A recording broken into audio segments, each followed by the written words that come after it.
Hello guys, आज हमारे पास टॉपिक है how to identify scam project. Scam project को कैसे पहचानने, इसके बारे में जानने के लिए सबसे पहला पॉइंट होता है लिक्विडिटी। हमें उसका चेक करना है कि उसकी लिक्विडिटी बहुत बड़ी मात्रा में है कि नहीं है, या फिर उसकी लिक्विडिटी दिन प्रतिदिन घट रही है, बढ़ रही है। मतलब एक्टिविटी होनी चाहिए उसमें। भाई जैसे कोई बाय करे तो लिक्विडिटी बढ़नी चाहिए, कोई बेचे तो लिक्विडिटी घटनी चाहिए। उसके बाद दूसरा पॉइंट आता है कम्युनिटी होल्डर्स।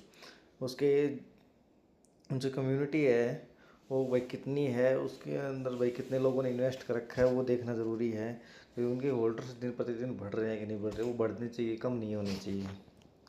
उसके बाद तीसरा पॉइंट आता है टोटल सप्लाई। सर्कुलेशन सप्लाई के बराबर होनी चाहिए। और टोटल सप्लाई भाई कितने कॉइन है और कितनी मार्केट में सप्लाई हो रही है वो हमें ज़रूर देखना चाहिए। दोनों अगर बराबर हैं तो ही उस प्रोजेक्ट में इन्वेस्ट करना, नहीं तो नहीं करना है। चौथा है चेक डंपिंग टोकन्स। मतलब कई टोकन्स जो है वो फेक होते हैं, वो हमें चेक करना होगा। पॉलीगन स्केल खोल के उसके ऊपर हमें जाकर देखना पड़ेगा। वो ब्लॉकचेन के ऊपर, जो भी ब्लॉकचेन है उसके ऊपर जाके हमें उसका टोकन का एड्रेस पेस्ट करके सर्च करना चाहिए। वो टोकन ब्लॉकचेन पे लिस्ट है कि नहीं है, मतलब या फिर डंपिंग टोकन है ऐसे ही ब्लॉकचेन पे लिस्ट किए बिना डायरेक्ट डाल दिया थोड़े दिन के लिए, और हम लोग कहीं उसमें इन्वेस्ट करके अपना एसेट, अपना फंड पूरा लॉस कर दें।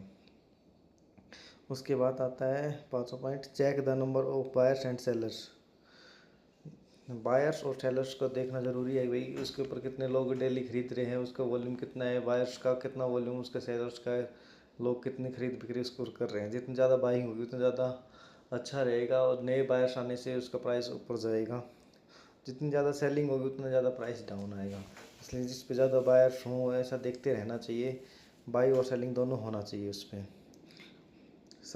नंबर 6 होता है सर्टिक ऑडिट रिपोर्ट।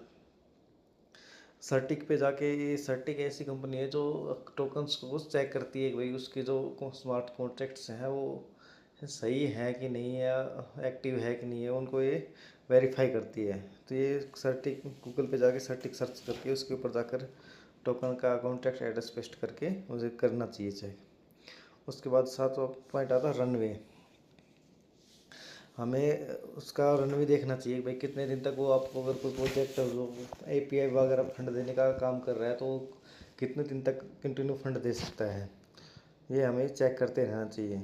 उसके बाद 8वां पॉइंट है ऑल अबाउट वाइट पेपर। भाई उसने अपने वाइट पेपर के अनुसार वो काम कर रहा है कि नहीं कर रहा है। जैसे हमारा ओरिजिनल LG वो अपने वाइट पेपर के अनुसार काम कर रहा है।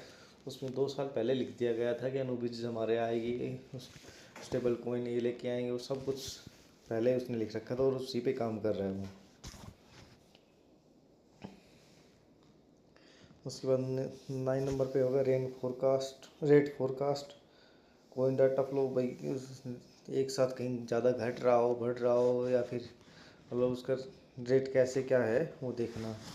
नंबर 10 पे होता है लिक्विडिटी लॉकिंग। भाई कहीं उसकी लिक्विडिटी लॉक है कि नहीं, ये लॉक होनी चाहिए लिक्विडिटी, ताकि जैसे कोई ना निकाल पाए। कोई भी एक आदमी उस कहीं आप लोग उसमें डाल दो और वही एक आदमी आपका पूरा फंड निकाल के भाग जाए, लिक्विडिटी लॉक नहीं होगी तो। नंबर 11 पे ओनरशिप रिनाउंसमेंट, कि उसका ओनरशिप रिनाउंसमेंट मतलब होगा भाई कि उसका कोई ओनर है कि नहीं। हमें एक चेक अवश्य करना चाहिए, कहीं अगर कोई उसका ओनर है तो उस प्रोजेक्ट में बिल्कुल भी इन्वेस्ट नहीं करना चाहिए। हमें डिसेंट्रलाइज प्रोजेक्ट में जिसका क्रिएटर होता है उसमें इन्वेस्ट करना चाहिए। नंबर 12 पे रैंकिंग। कोइन मार्केट कैप पे उसकी जाके रैंकिंग देखें भाई कितनी रैंक चल रही है उसकी, ठीक ठाक रैंकिंग हो, उसका रिस्क स्कोर अगर कम हो तो हमें उसमें इन्वेस्ट करना चाहिए। गाइज मेरा बस आप लोगों से एक यही है कि मैं कोई फाइनेंशियल एडवाइज़र नहीं हूँ। मैं सिर्फ अपनी एजुकेशन और जो मैंने रिसर्च की उसी के बेसिस पे आपको बताता हूँ। अगर आप लोग इन्वेस्टमेंट करना चाहते हैं तो उससे पहले आप अपनी रिसर्च या अपने माँ बाप से या अपने जो फाइनेंशियल एडवाइज़र से उनसे संपर्क अवश्य करें। उसके बाद ही अपना डिसीजन लें और इन्वेस्ट करें।